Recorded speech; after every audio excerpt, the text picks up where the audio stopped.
Al norte del Cauca, los acuerdos de paz no llegaron y la guerra no da tregua. Los grupos guerrilleros buscan mano de obra barata e ingenua para que defiendan con su vida su proyecto político y el negocio del narcotráfico. Niños embaucados con promesas falsas que se van de sus casas detrás de los cantos de sirena y un supuesto mejor futuro, pero terminan de camuflado cargando un fusil más grande que ellos y en el frente de batalla. Federico Benítez fue hasta Toribío, en el Cauca, y visitó hogares rotos. Y habló con unos padres desesperados que siguen buscándolos.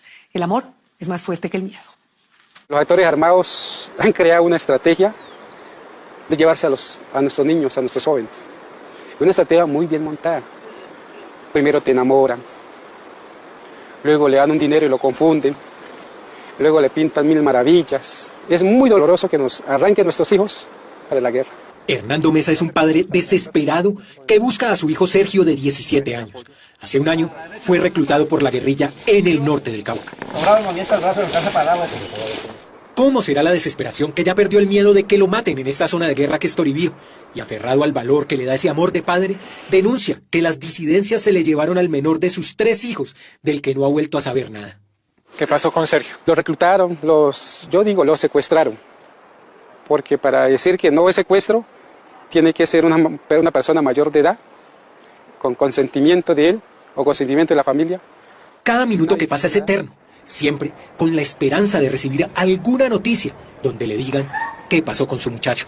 Toda la noche es el celular, en la almohada de la cama.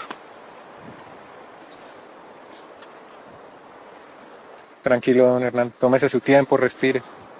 Esperando a qué hora suena el celular. Y hasta ahora, esperando a qué hora suena el celular. En el norte del Cauca, el reclutamiento de menores tiene números aterradores. En el 2021 se reportaron 272 casos de menores reclutados, cifra que ya se igualó en lo que va del 2022. Muchas familias no denuncian por miedo. Es que en cada esquina hay propaganda de disidencias como la de Dagoberto Ramos. Lastimosamente, don Hernando no es el único que carga en su corazón con este dolor tan grande. Se hace llamar Milena, vive en el norte del Cauca y en la penumbra, muerta de miedo, cuenta también cómo hace un año se le llevaron a su hija para la guerrilla con tan solo 14 años. Cuando yo fui por ella, yo la vi ya con el fusil. O sea, para mí fue doloroso verla así. Por un momento sentí alegría porque pues yo la vi, yo caí mi hija. Al menos, Dios mío, ojalá que me la dejen llevarla. En medio de las lágrimas que le produce recordar ver a su hija con un camuflado y un fusil, recuerda también que esa niña, a la que todavía le costaba cargar un arma, no era la única en el campamento. Yo creo que tendría por ahí 13, 14 años. Prácticamente los fusiles les quedaban grandísimos y pues duele, la verdad. O sea, para mí fue muy triste verlos así. Milena no exagera. Videos encontrados por el ejército en los computadores de cabecillas como Majin Buu dan cuenta de cómo entrenan menores en las filas guerrilleras. Según el Estatuto de Roma, reclutar niños menores de 15 años es un crimen de guerra. En el video se pueden ver cómo comienzan con fusiles de madera. También los hacen escribir consignas revolucionarias en cuadernos. Y casi recién llegados, en pocos días, les dan un fusil AK-47 o un R-15, como se ven en estas imágenes, donde 3 niños que no alcanzan los 12 años ya están armados hasta los dientes. Este fusil les llega hasta los pies, porque prácticamente son jóvenes que no han crecido. Y lo poco que han crecido lo han hecho en medio de la guerra, porque pese a la firma del proceso de paz, al norte del Cauca nunca llegó la calma. Seguimos en las mismas. Los menores siguen siendo la carne de cañón en el frente de batalla, como lo dice Luis Guillermo Ascue, autoridad tradicional del resguardo de Toribío, uno de los municipios más afectados por el reclutamiento. ¿Y a partir de qué edad están reclutando? A partir de los 12 años en adelante. La preocupación es que hoy se nos llevan muchos niños y niñas del seno de los hogares, pero prácticamente los llevan sin ninguna experiencia militar y han vuelto en un ataúd, en 4 tablas, como decimos. Solo es pasar por el frente del cementerio de Toribío para ser testigos de que por acá la guerra no ha dado tregua. Cuando un guerrillero cae en combate, muchos de los cuales son menores, en la despedida, en medio del trago y las armas, pintan con grafitis las paredes del cementerio que no se salvan de la propaganda revolucionaria. Y los muertos tampoco pueden descansar en paz. El entierro de ellos es celebración. Eso es chambala, eso hacen tiros. Redes sociales como Facebook se han convertido en la mejor estrategia para atrapar adolescentes incautos que terminan uniéndose a la guerrilla después de ser contactados y hasta enamorados a través de mensajes que les envían guerrilleros de su misma edad. 2, 3, Así fue como terminaron Sergio y Sandra en las filas guerrilleras. De un momento a otro ella se me desapareció, entonces yo comencé a averiguar con el Facebook, pues vi unas fotos donde vestía ropa de la gente allá de las filas. Colocan a los mismos jóvenes para reclutar a los otros jóvenes. Los manipulan con regalos y promesas de dinero. Les dicen, les pagamos bien, les pagamos un sueldo, mientras se amañen, mientras se vayan acogiendo allá a la vía revolucionaria. Les dan, por decir, esos celulares de última tecnología. Otros se van porque igual les ven a muchos guerrilleros o milicianos teniendo un buen celular, teniendo un buen arma, larga o corta, o andando en un buen medio de transporte como es la moto, un carro. Sergio, al parecer, se fue detrás de una de esas promesas. Incluso alcanzó a llamar a su mamá desde donde lo tenían. Llamó a la mamá, dígale a mi papá y mis hermanos, me quiere devolver pero ya no puedo. Porque lo han amenazado a usted, mamá, lo han amenazado a usted, papá, y a los hermanos que lo van a matar si yo me devuelvo. Yo ya no puedo devolver. Y al otro día llama nuevamente a la mamá y dice, mamá, me regalaron un celular y mostraron un celular de última gama. Textualmente dicen, no se preocupe mamá, dígale a mis hermanos, a mi papá, que va a ir una señora. Y la señora le va a llevar mucha plata, son maletinados de plata. Terminal. Lo mismo le decía Sandra a Milena, su mamá, cuando se pudo comunicar. Dijo que sí, que allá le iban a pagar, que ella estaba trabajando. Ya cuando ya supe dónde estaba, entonces ya comencé a pedirle ayuda a las autoridades. Sin saber qué hacer, se aferraba a que cada cierto tiempo podía comunicarse con Sandra. Y ya cuando la última vez que ella me llamó, ella me dijo, esta semana si usted no viene rápido por mí, ya nos mandan más lejos, me dijo. Milena, con el dolor de madre que cargaba, no se iba a quedar con los brazos cruzados esperando a que su hija se la devolvieran en un ataúd. Pues ya no estaban por acá en el Cauca, sino que ya estaban por los lados de Pasto. Es bastante lejos donde estaban. Viajamos en la tarde, viajamos toda la noche, hasta llegar al punto donde ellos nos dijeron que estaban. Le tocó esperar casi 4 días para que el comandante la recibiera.